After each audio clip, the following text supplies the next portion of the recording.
وانا ماشي سوا ولا داري حالي سوا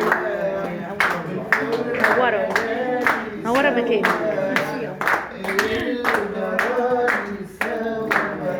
وانا ماشي سوا ولا داري حالي سوا الفرقة داري سوا اللي جرالي وسنين سنين وانا داري جرحي عايز اعرف بس طريقي منين وسنين وانا داري جرحي عايز اعرف بس طريقه منين يا قمر يا نسيني رسيني عني غالي نورني وريني سكة الحبايب يا قمر يا نسيني رسيني عني غالي نورني وريني سكة الحبايب وصيتك وصية يا شاهد عليا وصيتك وصية وصية يا شاهد عليا احكي له عني بيا واللي قاسيته في لياليا احكي له عني بيا واللي قاسيته في لياليا وسنين سنين وانا داعي جرحي عايز اعرف بس طريقه منين وسنين وانا داعي جرحي عايز اعرف بس طريقه منين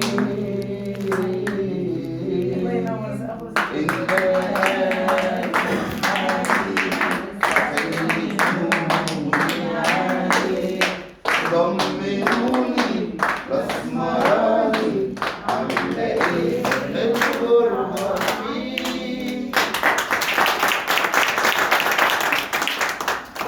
ده ايه الجمال ده حور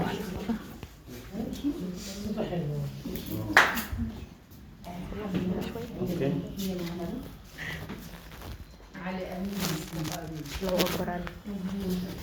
طب ايه السبب ان هم عملوه؟ هو كان في كاتب صحفي اسمه مصطفى امين، ليه اخ اسمه علي امين، وبعدين كانت كل يوم واحده ست تيجي وتبكي وتعيط في جريده اخبار اليوم.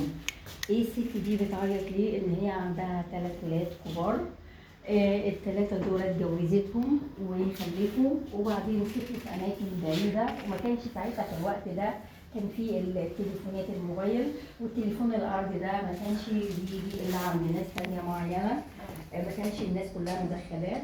فهي كانت دايما يجي أيام العيد تستناني يجي حد من عيالها، طب ابنها، طب مرات ابنها، طب أي حد، مفيش.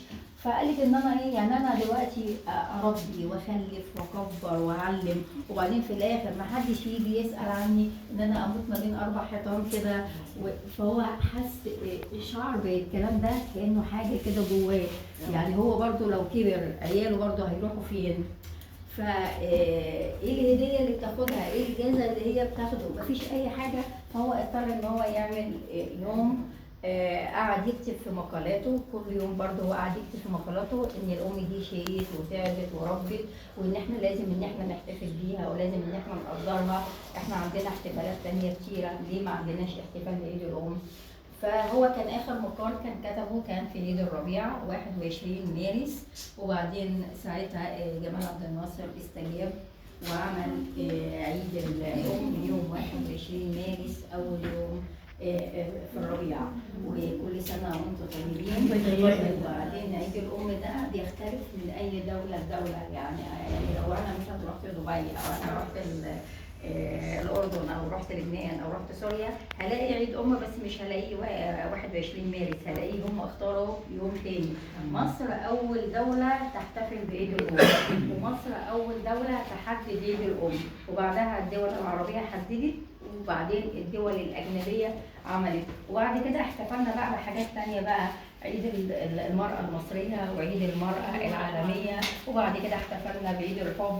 احنا بقى كلنا نحط ايدينا في ايدين بعض ان عيد الام ده يبقى عطلة رسمية في الدولة.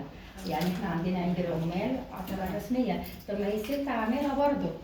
فاحنا المؤسسة دي من السنة اللي فاتت وهي بعتت لرئيس مجلس الوزراء وبعتت للسيسي طلب ان ده يتحول لعيد قومي، واحنا ان شاء الله هنسعى باذن الله وان احنا هنحوله عيد قومي، وكل سنه وانتم طيبين. وهو نحول عيد قومي ده يعني برضه ما عملناش الواجب مع الام.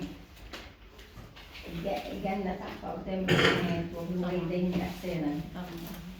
اهلا بيكم، كل سنه وانتم طيبين.